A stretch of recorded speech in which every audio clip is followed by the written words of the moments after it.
Welcome to Ask and Learn. In this problem, we're using Boyle's law, and it has to do with pressure and volume.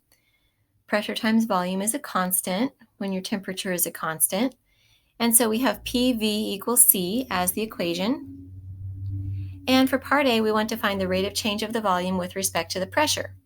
So first, let's rearrange our equation a little bit, divide both sides by P, and we have volume equals the constant over the pressure. And we could rewrite that as volume equals a constant times the pressure to the -1 power.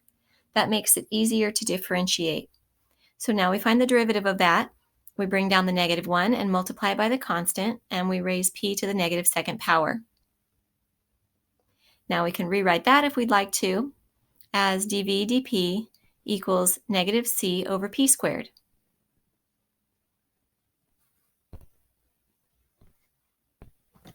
In part B of this problem, the problem talks about how the sample is steadily compressed, and that means that the pressure is increasing.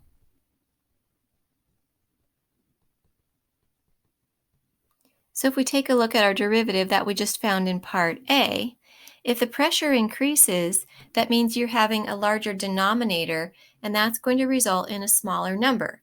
So what happens as the pressure increases, the denominator grows, the fraction gets smaller, so dV dP, the rate of change of the volume, is heading towards 0. It's still negative, but it's heading towards 0. So that means that because the rate of change is getting closer to 0, the volume is decreasing more slowly as time goes on. So more rapidly in the beginning, more slowly at the end.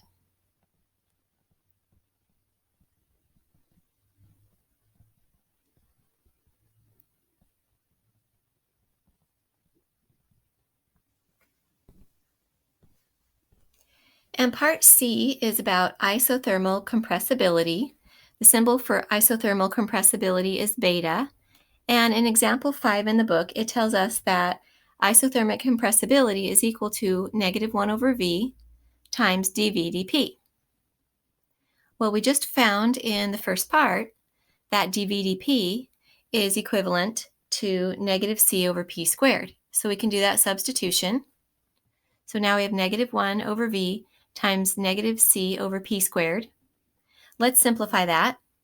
We can multiply the negatives together and we get positive c over Vp squared, and we can call Vp squared Vp times p. And why would I want to do that? Because we know from the beginning of the problem that Vp, or PV, is equal to c, the constant. So we can substitute the constant in there. So now we have the constant over the constant times the pressure, cancel the constant, and we have beta equals 1 over the pressure.